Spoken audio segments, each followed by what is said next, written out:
Глава 931. Дворец Высокого Солнца. Провинция Лун была расположена в западной части Великой империи Цзинь. В ней простирался высокий горный хребет, заполненный токсической миазмой, а также были и ядовитые животные всех видов. Эта провинция отличалась от других областей империи. На всей этой территории правили только прославленная секта праведного Дао, Дворец Высокого Солнца, и одна из 10 великих сект дьявольского Дао, секта Дьявольского Дерева. Внешние силы никак не влияли на провинцию. Поскольку местные фракции культивации состояли только из небольших сект и школ, они совершенно не представляли угрозы для этих могущественных сект и были вынуждены подчиняться их контролю, чтобы сохранить свою безопасность. В результате область была разделена на запад и восток. На западе находился горный хребет Небесного пика, где правил Дворец Высокого Солнца. Горный массив охватывал более 100 тысяч километров пустыни. Дворец был расположен на горе Южной Небесной горы в самом центре горного хребта. Десятки тысяч учеников секты проживали в горах неподалеку. Окружающие горы действовали как естественная крепость, в результате ни один культиватор не осмеливался напасть на Дворец Высокого Солнца. Даже особенно безрассудные люди не могли прорваться сквозь великую формацию, окружающую гору, которая состояла из 30 слоев грозных ограничений. Но однажды, когда группа учеников Дворца Высокого Солнца вылетела с горного хребта Небесного пика, внезапно с вершины безымянной горы неподалеку вспыхнула полоска лазурного света. На огромном валуне стоял юноша в лазурном, держа руки за спиной. Он молча смотрел на группу учеников позади. Голос монарха расщепления души эхом отразился в сознании молодежи. «Малыш Хань, ты действительно собираешься действовать против Дворца Высокого Солнца?» Секта входит в число 10 великих сект праведного Дао империи Цзинь.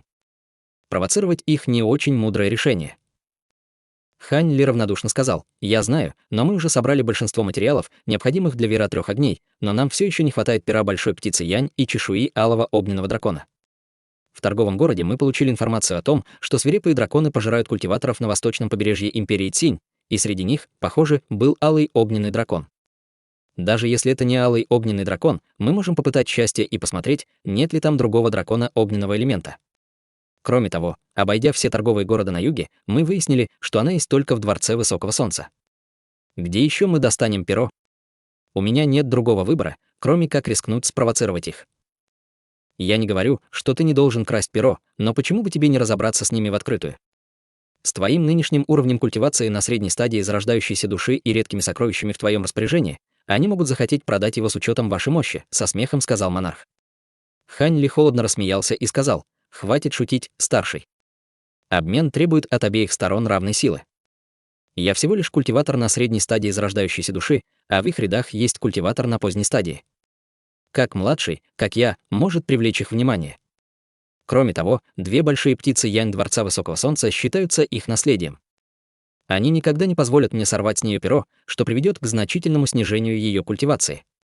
Даже если я предложу им все свои самые ценные сокровища, этого будет недостаточно для обмена, но у них может возникнуть желание убить меня из-за них. Поскольку я всего лишь бродячий культиватор, они не станут уделять мне много времени, учитывая их мощь и власть. Я не готов рисковать своей безопасностью из-за их прихотей. Если бы я был культиваторов на поздней стадии, я бы мог попробовать». Монарх расщепления души немного подумал и сказал: «Ты говоришь дело. Однако ты бродишь по этим окрестностям уже более 10 дней. Неужели ты ждешь, когда большая птица Янь вылетит? Но, судя по твоим действиям, кажется, ты ищешь что-то. Что ты задумал?» Взгляд Хань Ли дрогнул, и он улыбнулся, сказав: «Ничего особенного. Я ищу подходящее место для ловушки». «Ты хочешь установить ловушку? Раз ты осмелился выступить против Дворца Высокого Солнца, тебе стоит действовать тихо. Расскажи мне свой план». Хань Ли посмотрел на сердце горного хребта и усмехнулся. «Подожди, пока я найду подходящее место, и я расскажу тебе об этом подробно. Интересно, какая у них большая птица Янь? Какая ловушка лучше подойдет?» Монарх расщепления души лениво сказал: «Какой смысл говорить об этом? Я слышал, большая птица Янь — это демоническая птица 8-го ранга. Думаешь, ты сможешь поймать ее так быстро?» Хань Ли задумался на мгновение, а затем кивнул: «Верно. Единственная причина, по которой заключается в том, что их разум трудно пробудить, и она не может принять человеческий облик в смертном мире. Я слышал, что меньшая из двух птиц слабее на порядок, поэтому с ней будет проще справиться». Монарх расщепления души сказал с сожалением: «Но если ты используешь перо большой птицы Янь 8-го ранга для создания Веера Трех Огней, его мощность превзойдет все наши ожидания». Хан Ли покачал головой. Забудь об этом. Ничто в этом мире не идеально. Сражаться с большой птицей Янь 8-го ранга слишком опасно. Боюсь, что этим я могу потревожить множество учеников Дворца Высокого Солнца. Я не хочу, чтобы повторилась история с парящих небесных равнин. Монарх расщепления души хихикнул. Звучит логично. Но независимо от их размера, птицы редко вылетают из Дворца Высокого Солнца. Как ты собираешься схватить одну из них? Хань Ли холодно улыбнулся и сказал: не волнуйся. Я уже использовал технику считывания души на одном из их учеников. Опасаясь, что птицами станет трудно управлять в длительном заключении, секта выпускает птиц раз в месяц. Это будет нашей возможностью действовать. Раз ты уже все знаешь, нет смысла в моих советах. Однако ты не должен пропустить выставку материалов в столице империи Цзинь. На ней должно быть много редких материалов, которых не хватает для моей великой марионетки. Выставка материалов в столике — одна из 3 крупнейших выставок в империи Цзинь, и проводится она раз в 10 лет. Я бы не хотел пропустить ее в любом случае. Сделав это, нам останется только найти на восточном берегу империи. Хань Ли спокойно говорил о своих планах. Вот как. Твой план заслуживает моего уважения. Изначально я считал, что тебе понадобится как минимум 4 года, чтобы собрать все эти материалы. Не думал, что ты сможешь настолько эффективно решить проблему с 2 сторон.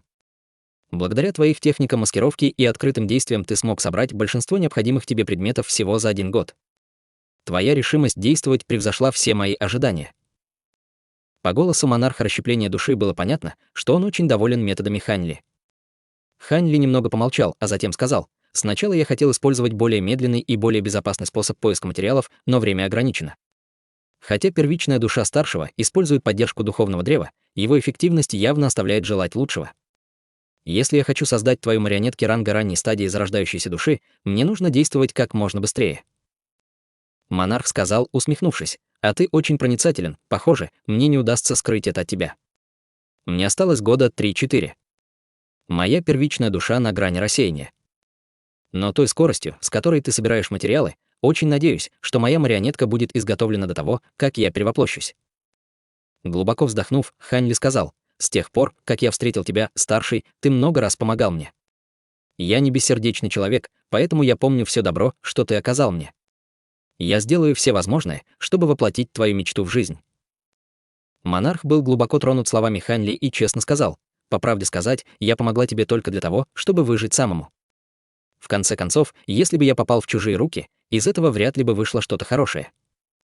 Хан Ли улыбнулся, и во вспышке лазурного света его тело исчезло на ветру. 2 дня спустя Хань Ли обнаружил небольшую долину, заполненную персиковыми деревьями.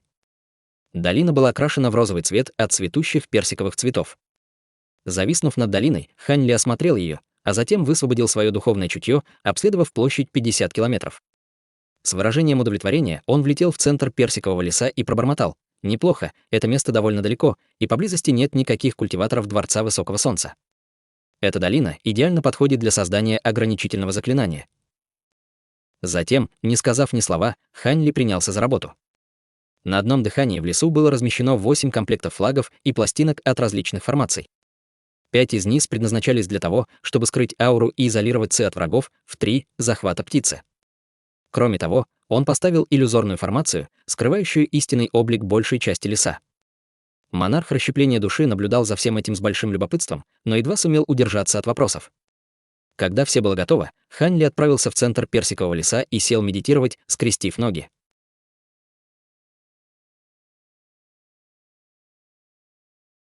Глава 932. Большая птица Янь. Через 3 дня Хань Ли пробудился от медитации. Он поднял голову к ночному небу, и в его руке появился лунный камень. Он бросил его в воздух, и искры лунного света светили ближайшие персиковые деревья. Без малейшего шороха он достал метровый кусок красного коралла и подбросил его, а затем положил на него радужную траву. Это метод, который ты подготовил, хотя монарх расщепления души видел, как Хань Ли кормил золотых прожорливых жуков радужной травой. Он был очень сбит с толку, увидев, что Хань Ли снова ее использует. Услышав это, Хань Ли улыбнулся и сказал: «По правде говоря, у этой травы есть другое название — трава-наживка для демонических зверей. Думаю, теперь старший понимает, для чего я буду ее использовать. Трава-наживка для демонических зверей». Неужели монарх расщепления души внезапно все понял? Так и есть. Большую птицу Янь меньшего размера выпустят через 6 дней, и через это же время зацветет радужная трава, начав испускать свой чарующий аромат. Затем Хань Ли холодно хмыкнул. Фан Чу был культиватором Дворца Высокого Солнца на средней стадии заложения основ. Таких, как он, было больше 1000. Можно было сказать, что в нем не было ничего примечательного, но все было как раз наоборот. Не говоря уже о других культиваторах стадии заложения основ, даже боевые старшие формирования ядра относились к нему с уважением. Когда во дворце возникали выгоды, он был первым учеником заложения основ на получение этих выгод. Фан Чу очень гордился своим высоким положением во Дворце Высокого Солнца, хотя все это было связано с его обязанностями ухаживать за меньшей птицей Янь. Он обладал врожденной особой способностью общаться с птицами, и если бы не этот редкий и незаменимый талант, такое ответственное задание ему бы никогда не поручили. В конце концов, как сторож птицы, он имел определенную степень контроля над ней, что высоко ценилось сектой. Хотя это была меньшая птица Янь, она все же могла с легкостью победить культиватора на поздней стадии формирования ядра и даже сражаться наравне с культиваторов зарождающейся души. Неудивительно, что к птице относились с таким почтением. В течение 30 лет Фан Чу заботился о птице и всегда находился рядом с ней, даже сокращал время своей культивации, чтобы следовать за духовной птицей, когда ей выпускали на волю. В течение этого времени никогда не возникало никаких проблем. Что могло произойти, когда ближайшие 50 000 километров горного хребта Небесный пик находились под контролем Дворца Высокого Солнца? С такими мыслями он отдаленно последовал за большой птицей Янь ранним утром. Большая птица Янь была всего около 3 метров в длину, но хвостовые перья составляли более половины ее длины. Издалека птица выглядела как огромный павлин, но не было ни одного с такими красивыми огненно-красными перьями. Птица была в восторге. После того, как ее выпустили из ограничений Дворца Высокого Солнца, он взмахнула своими огненно-красными крыльями и непрерывно летала кругами по небу. Обычными техниками Фан Чу не смог бы скрыть себя от духовного чутья птицы, но он использовал талисман сокрытия Ци, который секта специально изготовила для этих целей. Таким образом, он был в состоянии следовать за птицей без какого-либо страха быть обнаруженным, несмотря на его низкий уровень культивации. Птица клокотала на воле, а Фан Чу улыбнулся этому. Он провел с ней долгое время и знал, что большая птица Яня была чрезвычайно счастлива в данный момент. После этой прогулки птица будет послушной в течение следующей половины месяца. Птица недолго кружила в небе над Дворцом Высоким Солнца, а затем улетела. Фан Чу был совершенно спокоен. Птица по привычке сделает круг по территории секты и станет довольной. Поскольку птица летела медленно, он мог неторопливо следовать за ней. Но через 15 километров произошло нечто неожиданное. Большая птица Янь внезапно заклокотала восхищенным, резким воплем. Фан Чу был ошеломлен, услышав это.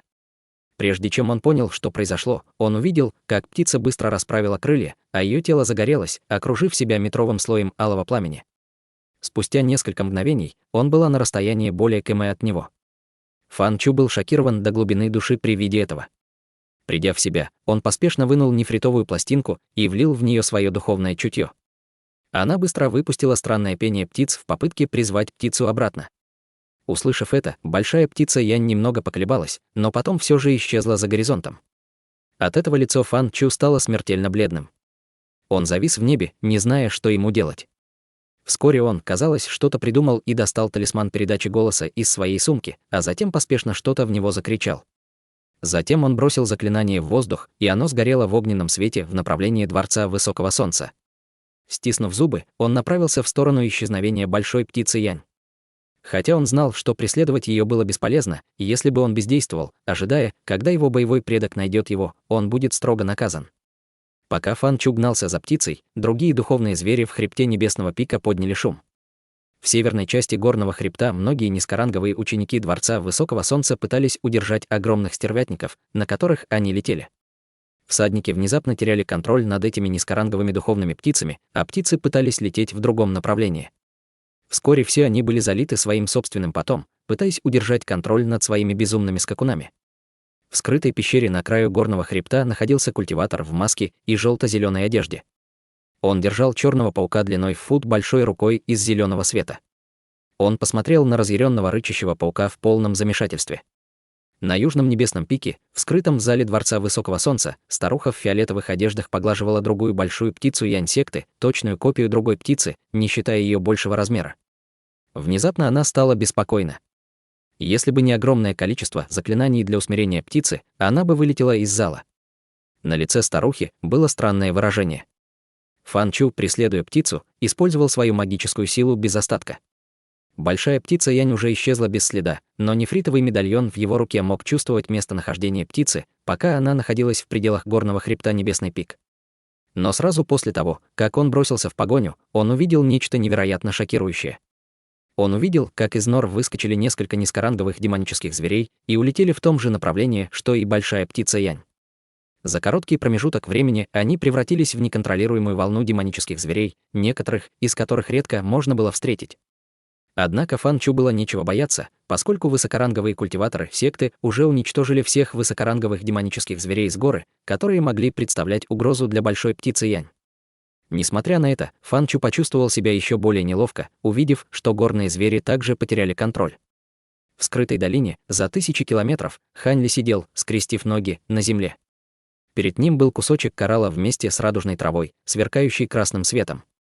В этот момент внимание Хань Ли было приковано не к траве, а к ситуации за пределами персикового леса в долине. Несколько десятков низкоранговых духовных зверей уже собрались возле границ долины, пытаясь прорваться к радужной траве. Хань Ли был по-настоящему удивлен количеством низкоранговых духовных зверей в горном хребте Небесный пик. Однако он не обращал на них особого внимания и вместо этого закрыл глаза, глядя в сторону дворца Высокого Солнца. Он рассчитывал, что силы радужной травы будет достаточно, чтобы заманить птицу 7-го ранга. Кроме того, скорость ее полета должна быть намного выше, чем у обычных магических сокровищ. Было очевидно, что она должна была вот-вот прилететь сюда. Вскоре после этого спокойное выражение лица Хань Ли зашевелилось, и он открыл глаза. Жестом руки он внезапно выпустил из рук несколько магических печатей, активируя самую внешнюю иллюзорную формацию. Слой белого света быстро возник из-под земли и мгновенно скрыл лес от глаз посторонних. В этот момент можно было услышать дикий, свирепый грохот вместе с криком птицы.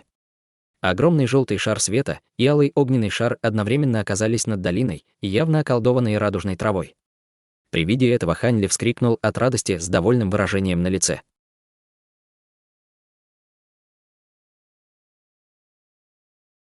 Глава 933. Сбор перьев. Вскоре Хань Ли обнаружил, что перед долиной появилось две властные ауры. В огненной сфере можно было разглядеть силуэт птицы. Другая сфера, желтого света, демонический зверь, свернутый в шар. Его тело было покрыто жесткой желтой шкурой и было сморщено и свернуто, словно слой брони. Изнутри его жирного тела торчала острая голова грызуна и тонкий хвост. Это была огромная демоническая мышь. «Что это за странный демонический зверь?» — спросил Хань Ли. Бронированный земляной дракон, какой чрезвычайно редкий духовный зверь. Восторженно вскрикнул монарх расщепления души. Он широко известен своей броней и способностью находить сокровища. Тебе повезло, что он появился перед тобой. А, неужели это тот самый зверь? У меня было чувство, что он выглядит знакомо. Не успел Хань Ли это сказать, как двое демонических зверей один за другим ворвались в белый туман долины, стремясь добыть радужную траву внутри. В это мгновение Хань Ли вызвал в руку зеленую пластину формации. Пластинка тут же засверкала ярким светом, активировав самые внешние слои ограничений долины и поймав большую птицу Янь-1. Сфера желтого света поспешно последовала за ней, но ее остановило ограничительное заклинание. Бронированный земляной дракон встревожился внезапным появлением препятствия, и его тело, переливаясь желтым светом, расширилось до размеров 24 метров. На теле тут же появились серые пластинки, а сам он скрутился в шар и яростно врезался в барьер. Одним этим ударом он уничтожил два внешних слоя ограничений, но на этом он не остановился. Немного помедлив, он продолжил наносить удары по ограничительному заклинанию. Эта короткая задержка дала Хань Ли достаточно времени, чтобы поймать большую птицу Янь. Столкнувшись с ограничительными заклинаниями, птица замахала крыльями, выпуская алые огненные шары вокруг себя, в результате чего большая часть тумана под ней рассеялась. Перед птицей предстал лес цветущих персиковых деревьев. Осмотревшись, она быстро заметила Хань Ли и источник чарующего запаха — радужную траву. Хотя у птицы не был полностью развит интеллект, уровень культивации Хань Ли на средней стадии зарождающейся души вызвал у нее страх. Она кружила над ним, не осмеливаясь спуститься слишком низко, но и не могла устоять перед чарующим запахом радужной травы. Пока птица колебалась, Хань Ли бесстрастно поднял руку и выпустил черный талисман. По вспышке черного света талисман превратился в черный призрачный коготь и протянулся к птице. Птица в шоке взмахнула крыльями и выпустила более 30 огненных шаров размером с кулак. Они взорвались, врезавшись в черный коготь и покрыв его бушующим пламенем, временно остановив его. Хань Ли тут же сделал жест заклинания, и за его спиной появились серебряные крылья. С раскатом грома он исчез бесследно, а затем снова появился во вспышке серебряного света в 10 метрах над головой птицы. Затем он хлопнул в ладоши с мрачным выражением лица и, разведя ладони, выпустил 2 плотных вспышки золотой молнии, которые в следующее мгновение превратились в огромную сеть молнии. Сосредоточившись на блокировании черного призрачного когтя, птица была полностью застигнута врасплох и оказалась в ловушке грохочущей сети молний. В панике она затрепетала всем своим телом, сбросив несколько перьев, которые превратились в плотное пламя, поразившее сеть молний. В следующее мгновение раздалась серия взрывов. Холодный блеск появился в глазах Хань Ли при виде этого. Он взмахнул рукой и произнес: «Схватить». Сеть молний дико вспыхнула и стала сужаться вокруг пламени, приблизившись к нему.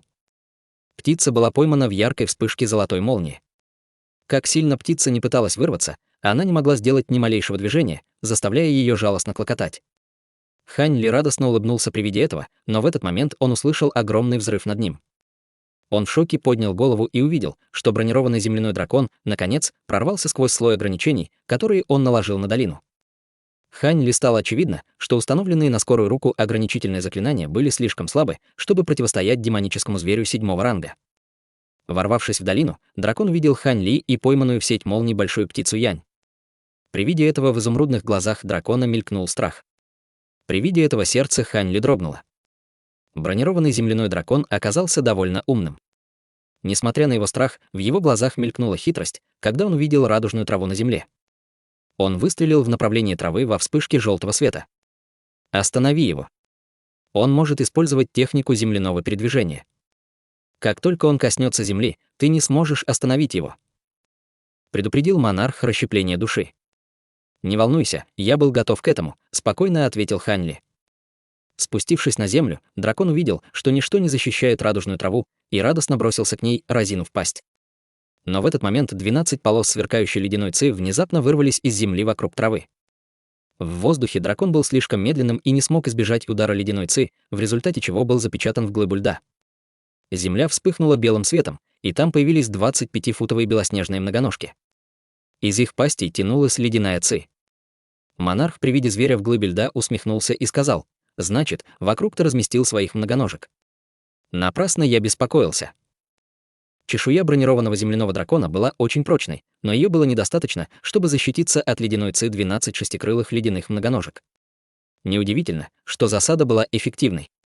Хань Ли равнодушно сказал: «Я оставил их на всякий случай». Я не ожидал, что они встретят бронированного земляного дракона.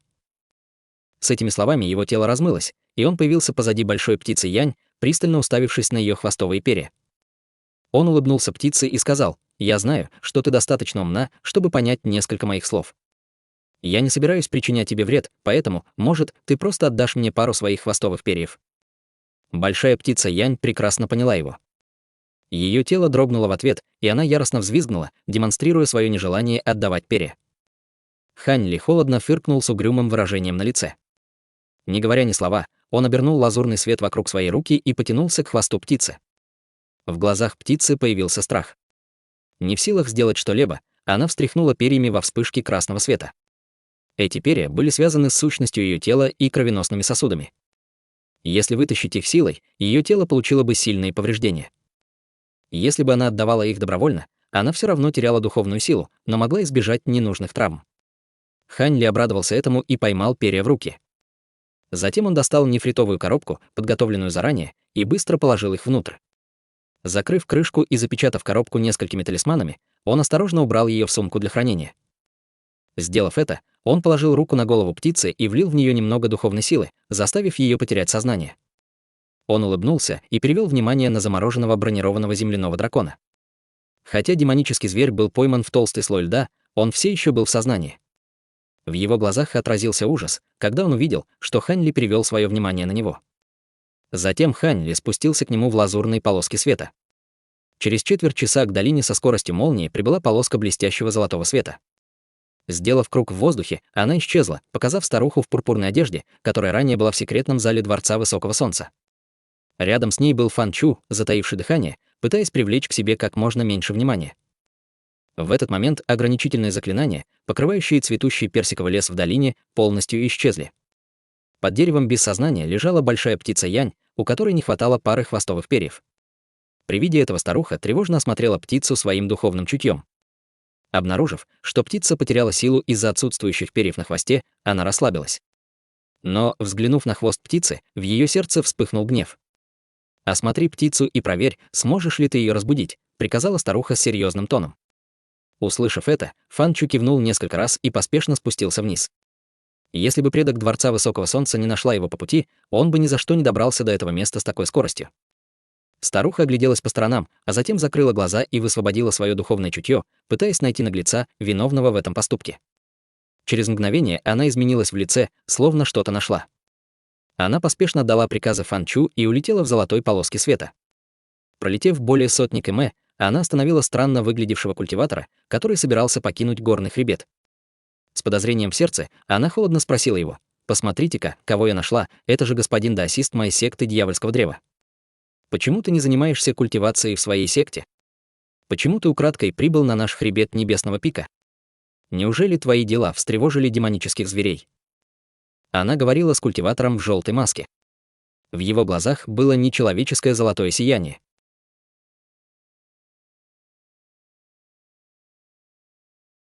Глава 934. Подводные течения. Культиватор в маске сухо рассмеялся и сказал серьезным тоном: «Госпожа даосистка Сун, ты прибыла быстро, но боюсь, что я не тот человек, которого ты ищешь. Я преследовал демонического зверя и по ошибке прибыл в горную цепь твоей секты. Я также был свидетелем помешательства низкоранговых демонических зверей и пытался найти причину этого». Старуха фыркнула и произнесла внушительным голосом: «Ты преследовал демонического зверя. Ты думаешь, что я совсем выжила из ума? Ты культиватор средней стадии зарождающейся души, известный во всей Великой Империи Цзинь своей техникой перемещения. Я уже обыскала область вокруг нас более чем на 100 километров, и кроме тебя не смогла найти других культиваторов, способных на то, что только что произошло. Что случилось? Неужели обезумевшие демонические звери как-то навредили Дворцу Высокого Солнца? Я уважаю старших на поздней стадии зарождающейся души, таких, как ты, но это выглядит так, будто ты пытаешься подставить меня. Хотя я тебе не соперник, но я вовсе не беспомощен. В моей секте есть несколько учеников, которые знают, что я вошел в хребет Небесного пика. Тебе лучше подумать, прежде чем спровоцировать войну между праведным и дьявольским «да». Хотя культиватор в маске, очевидно, боялся боя, он был непреклонен, и в его глазах засверкал золотой свет. Старуха прищурилась и через некоторое время холодно спросила: «Ты действительно ничего не делал?» Человек в маске расслабился, услышав ее, и сразу же изменил тон на более покорный. «Если нужно, я могу дать клятву дьявольского сердца, но я не знаю, что случилось в твоей секте». Выражение старухи смягчилось: «Тебе не нужно давать клятву. Очевидно, что не ты это сделал. С твоей позиции в секте дьявольского древа ты не стал бы делать что-то настолько постыдное для своего ранга. Кроме того, я не слышала, чтобы у тебя были способности заманивать демонических зверей. Но раз ты прибыл в хребет Небесного пика, преследуя демонического зверя, очевидно, он довольно редкий. Может, ты расскажешь мне об этом?» Зная, что он должен сказать правду, чтобы освободить себя от подозрений, он поспешно объяснил: «Демонический зверь действительно редкий, но я боюсь, что он далеко не на том же уровне, что и большая птица Янь из твоей секты. Это был бронированный земляной дракон 7-го ранга. Я обнаружил его в горах в соседней провинции, но он был чрезвычайно умен и хорошо владел техникой земляного перемещения. Я преследовал его почти неделю, пока не попал сюда. Бронированный земляной дракон 7-го ранга». Удивилась старуха: «Это действительно редкий демонический зверь, особенно такой высокого ранга. Неудивительно, почему господин даосист Ма был таким опрометчивым. Значит, раз ты уходишь, ты поймал его». Я наслышана об этом звере, но никогда не видела его своими глазами. Ты позволишь мне взглянуть на него? Боюсь, я вынужден тебя разочаровать, госпожа даосистка Сун. Из-за помешательства демонического зверя моя секретная техника внезапно потеряла силу, и я больше не мог выследить зверя. Но... В глазах старухи появился блеск. Но пока я искал зверя, я увидел полоску лазурного света, пронизывающую небо. Она двигалась довольно быстро и, похоже, не принадлежала культиваторам из твоей секты. Я считаю, что он имеет отношение к произошедшему. Я собирался преследовать его и выяснить, что произошло, но он был слишком быстрый. Через мгновение я потерял его из виду. Затем ты нашла меня, человек в маске криво усмехнулся. Лицо старухи дрогнуло, и она быстро спросила: «Лазурная полоска, ты сказал, что он был здесь. В каком направлении он полетел?» Культиватор в маске моргнул и спокойно ответил: «Он вылетел из горного хребта. С твоими способностями ты должна быть в состоянии его догнать». Получив новый след, она быстро произнесла: «Большое спасибо, господин Даосистма, но я буду присматривать за тобой. Поскольку этот бронированный земляной дракон исчез, ты должен покинуть горный хребет. Между нашими сектами есть разногласия, поэтому стоит соблюдать территориальные границы. Когда я вернусь, надеюсь, тебя здесь уже не будет». Сказав это, он метнулась в небо в виде полоски золотого света. Увидев, как полоска золотого света скрылась за горизонтом, мужчина в маске усмехнулся и пробормотал: «Слухи были верны, с этой ведьмой очень трудно иметь дело». Получив нужную ей информацию, она сразу же стала враждебной. «У наших сект есть разногласия. Ты просто хочешь забрать бронированного земляного дракона себе. Если я правильно понял, эта лазурная полоска как-то связана с исчезновением бронированного земляного дракона. Его скорость была не меньше, чем у культиватора на поздней стадии зарождающейся души. Мне будет трудно догнать его». Кроме того, старуха выглядела очень взволнованной, словно этот культиватор доставил дворцу Высокого Солнца крупные неприятности. Какая удача! Затем он опустил голову и взглянул на сумку для хранения духовного зверя у себя на поясе, с улыбкой пробормотав: «Хотя это и не бронированный земляной дракон, я приобрел черного кровавого паука, так что путешествие не было напрасным». Однако дракон выглядел действительно жутко. Какую технику использовал этот человек, чтобы свести его с ума? Человек в маске внезапно поднял голову и пробормотал: «Наверное, это был какой-то способ приманивания демонических зверей. Мне нужно как можно скорее сообщить об этом старшему боевому брату Му». Осмотревшись вокруг себя в последний раз, он окружил себя зеленым светом и метнулся вдаль. Старуха по имени Сун пролетела почти на полдня, непрерывно сканируя своим духовным чутьем радиус 1000 км, но не смогла обнаружить ничего подозрительного.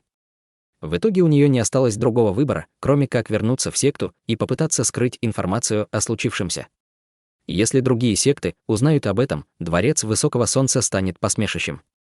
К счастью, человек, который действовал против большой птицы Янь, только забрал ее хвостовые перья, а не убил ее. Через 30 лет, с помощью духовных растений, птица быстро восстановит свои силы. Старухе же ничего не оставалось, кроме как, скрипя зубами, отправить небольшую группу элитных учеников, чтобы выяснить, интересовался ли какой-нибудь эксцентрик зарождающейся души сокровищами, в котором используются перья большой птицы Янь. Помимо мести за духовную птицу, она также хотела найти этого человека, чтобы приобрести технику приманивания демонических зверей. С ее помощью она могла бы с легкостью приручить демонических зверей или забирать их демонические ядра. Конечно, она была не единственной, кого это заинтересовало. Секта Дьявольского Древа также отправила многих своих учеников посмотреть, не появлялись ли в провинции Лун незнакомые культиваторы зарождающейся души. Скрытые действия двух сверхдержав в провинции напугали несколько проницательных кланов и сект в регионе. Все они предполагали, что баланс региона скоро рухнет, и что между двумя великими сектами вот-вот начнется война. Мелкие кланы в панике начали создавать альянсы и покидать регион, в результате чего атмосфера в провинции Лун стала напряженной. Конечно, Хань Ли понятия не имел, что его действия спровоцируют такой поворот событий. В этот момент он установил временную пещерную резиденцию на вершине безымянной горы, чтобы исследовать добытые им трофеи, 5 пылающих перьев. В довольно хорошем настроении монарх расщепления души сказал лениво: «Преследовавшая тебя женщина, очевидно, из дворца Высокого Солнца. Хотя уровень ее культивации высок, духовное чутье у нее довольно обычное, поэтому она не смогла обнаружить тебя после того, как ты скрыл свою ци. В противном случае, тебя могли ждать большие неприятности». Хань Ли хмыкнул и сказал: «В худшем случае мне бы пришлось использовать кровавое теневое уклонение только один раз. Я не верю, что в этом мире есть еще одно воплощение священного зверя, с которым мне бы пришлось столкнуться. Однако у меня не было выбора, кроме как спрятаться. Техника движения этой старухи была намного быстрее моей.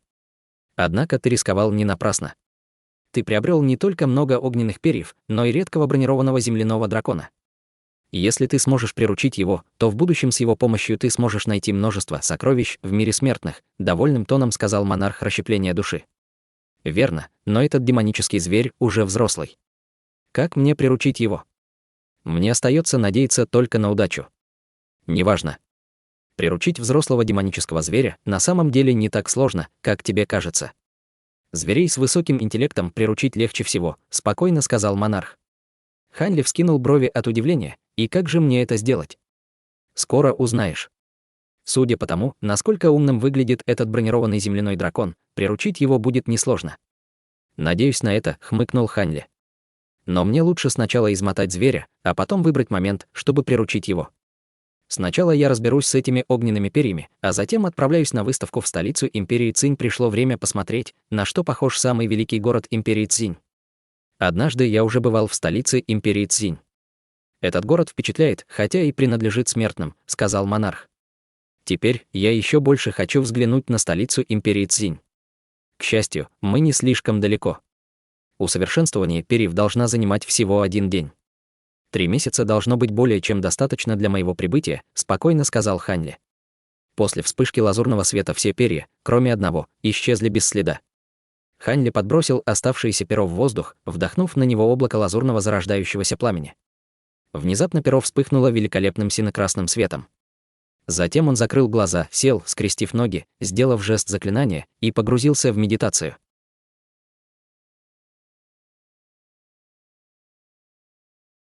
Глава 935. Неожиданная встреча.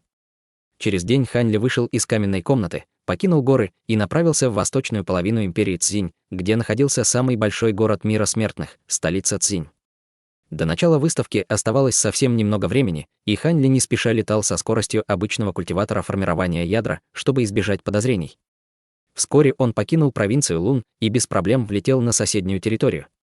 Затем он достал ветреную колесницу и на огромной скорости улетел в виде полоски белого света.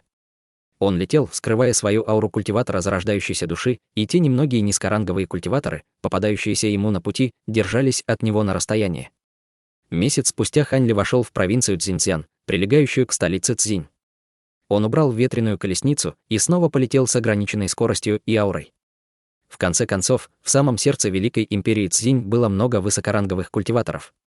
Он не хотел привлекать к себе ненужное внимание. 2 недели спустя Ханли был одет в лазурную конфуцианскую одежду. Он ехал на изношенной телеге, запряженной болезненной старой лошадью. В этот момент он сидел в передней части старой телеги, и его тело дрожало вместе с ней. Его глаза были прикрыты, словно он дремал. По правде говоря, он тайно культивировал снежную духовную таблетку, которую он принял несколькими днями ранее. Покинув пространственный карман в долине падения демонов, он уже принял их более дюжины. Таблетка была достойна своей репутации. Он прекрасно чувствовал увеличение частоты в ледяном небесном пламени и ледяной ци шестикрылых ледяных многоножек, которые он усовершенствовал ранее. Даже остававшиеся следы примесей в высшем фиолетовом пламени начали медленно исчезать, вызывая значительное увеличение его активности. К сожалению, культивировать эту таблетку сложно. Для усвоения каждой требовалось от 3 до 4 месяцев, к большому разочарованию Ханли. Если ему удавалось принимать таблетки каждый месяц, он рассчитывал, что через 100 лет его высшее фиолетовое пламя сможет достичь легендарной стадии запечатывания во льду 1000 километров Земли. Однако высшее фиолетовое пламя в настоящее время было не слабее, чем высшие техники дьявольского и праведного Да. Похоже, ни одна способность не смогла быть блокировать его. Ханли путешествовал по земле в старой телеге, потому что столица Цзинь была столицей империи смертных. В мире культивации Великой империи Цзинь существовало неписанное правило, запрещающее бои и полеты в радиусе 500 километров вокруг столицы Цзинь, что свидетельствовало проявление уважения к имперскому правительству Великой империи Цзинь, поскольку культиваторы и смертные были тесно связаны между собой. Однако культиваторы зарождающейся души и даже формирования ядра, которые были уже не новички в мире культивации и обладали навыками уклонения, закрывали глаза на это правило. В конце концов, поскольку единственные, кто патрулировал столицу Цзинь, часто были бродячими культиваторами, нанятыми имперским правительством Великой империи Цзинь, их уровень культивации обычно не был слишком высоким. Если они не находили кого-то, кто нагло нарушал правила и летал на малых высотах, они не создавали никому лишние проблемы. Ханли также смотрел на это правило с пренебрежением, но, поскольку у него было достаточно времени и он хотел закончить усовершенствование таблетки снежной души, он приземлился в маленькую деревню в 100 километрах от столицы и купил старую лошадь и телегу, а затем отправился в свое неторопливое путешествие. По пути Ханли столкнулся с несколькими низкоранговыми культиваторами, которые также использовали лошадей и кареты, чтобы добраться до столицы. Но поскольку Ханли не хотел, чтобы его беспокоили, он полностью ограничил свою магическую силу и стал выглядеть как обычный смертный. Поэтому ни один из низкоранговых культиваторов не обратил на Ханли внимания. И поскольку его телега ехала довольно медленно, его обошли как минимум 10 разных караванов. Хотя Хань Ли просто занимался своими делами в дороге, усовершенствуя снежную духовную таблетку, он нахмурился, услышав топот копыт. С неизменным выражением лица он открыл глаза и потянул поводья на себя. Старый конь послушно остановил телегу на обочине дороги. Хань Ли лениво повернул голову и увидел облако пыли, растущее позади него. Внутри пыли развивались знамена, словно демонстрируя свою мощь. По мере приближения облака пыли, Хань Ли смог различить кавалеристов, одетых в серебряные доспехи, у каждого из которых были лук на спине и сабля на поясе. Эти солдаты выглядели матерыми бойцами, а во главе них был мужчина средних лет, одетый в расшитые одежды с длинным мечом на поясе. Он нес большое знамя за спиной с надписью «Король». В середине кавалеристов было несколько нефритовых карет, слабо сияющих духовным светом, в которых были запряжены породистые скакуны. Кареты, похоже, не дрожали, несмотря на огромную скорость, с которой они ехали. Магические инструменты. Увидев экипажи, глаза Хань Ли расширились от удивления. Он пронесся мимо них своим духовным чутьем и обнаружил, что все экипажи заполнены багажом. Кроме того, в них была слабая аура культиваторов. Хотя аура была довольно слабой, было довольно удивительно, что обычные культиваторы были посреди солдат. Затем он потянул за поводья и полностью остановил свою телегу, уступив группе. В армии кавалеристов насчитывало около 400 человек, но, скача мимо него, они, казалось, сотрясали его телегу штормовым ветром, вызванным их удивительным импульсом. Глаза Хань Ли мелькнули, и он заметил, что на всех этих было ци ауры смерти, поскольку все они, очевидно, сражались. Это были не обычные городские стражники, а пограничные авангарды, которые часто принимали участие в кровавых схватках.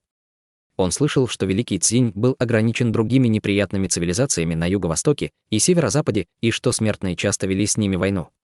Только настоящие хладнокровные солдаты могли выстоять в таких неспокойных областях.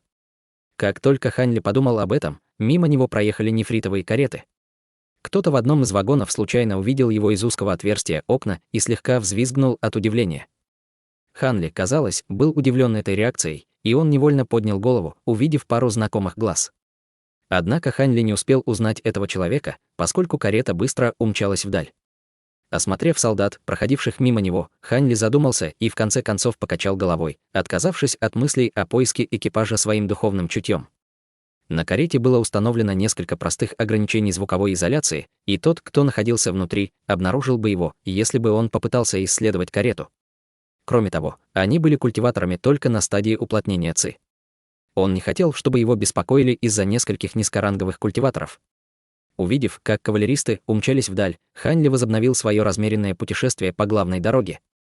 Спустя 5 километров он добрался до перекрестка на дороге. Большой зеленый лес рос на обочине дороги, а рядом с ним было несколько простых чайных лавок. Здесь останавливалось много экипажей, владельцы которых заходили в магазины за чаем и едой. В конце концов, это место было единственной остановкой на пути в столицу Цзинь. Большинство путешественников останавливались здесь передохнуть. Хань Ли перевел взгляд и увидел, что кавалеристы в серебряных доспехах остановились на краю леса. Несколько нефритовых карет также остановились, но одна из них была открыта и пуста. Лидера кавалерии тоже не было. Хань Ли нахмурился и бессознательно пронесся мимо множества чайных лавок неподалеку. Вскоре после этого он призвал свою лошадь продолжить путь. Но в этот момент один из солдат увидел его телегу и шагнул к нему, блокируя телегу, что очень удивило Хань Ли. Кавалерист поприветствовал его и спросил нейтральным тоном: «Молодой господин, вас зовут Хань?» «Так и есть. Моя фамилия Хань. У вас ко мне какое-то дело? Раз это действительно вы, молодая хозяйка моего клана хотела бы поговорить с вами за чашечкой чая». Вспомнив пару ярких глаз, которые он видел ранее в нефритовой карете, и Хань Ли на мгновение задумался, а затем кивнул: «Молодая хозяйка вашего клана. Хорошо, я приму ее приглашение. Молодой господин, молодая мисс моего клана находится вон в той чайной. Пожалуйста, следуйте за мной». Сказав это, солдат показал в сторону леса. Затем подошли два других солдата и позаботились о телеге Хань Ли. Вскоре Хань Ли вошел в чайную и натолкнулся на двух женщин и одного мужчину. Этот мужчина был лидером кавалеристов, которого он видел ранее. У него были длинные волосы на лице и спокойное выражение лица. Женщины были на 7 и 5 слоях стадии уплотнения ци. Мужчина оставался неподвижным у входа, но когда две женщины увидели, как Хань Ли вошел, они переглянулись между собой. Женщина с меньшим уровнем культивации прикусила губу и сказала с некоторой радостью: «Брат Хан, прошло много лет с тех пор, как мы виделись. Не думала, что мы увидимся снова. Я никогда не забуду доброту, которую ты проявил ко мне и дал руководство в культивации». Удивленный, Хань Ли улыбнулся и сказал: «Значит, это вы, молодая мисс Цао. Это действительно совпадение. Надеюсь, вы не обиделись на мой внезапный отъезд». Эта женщина была дочерью уездного офицера Цао Мэнжун, с которой он познакомился, войдя в империю Цзинь несколькими годами ранее. Я уверен, что у старшего Ханя были неотложные дела, поэтому я вряд ли могу винить тебя за это. Ах, да, я должен представить вас. Это старшая боевая сестра Ван. Она заботилась обо мне, когда я все еще была в моей секте. Мы так же близки, как кровные сестры.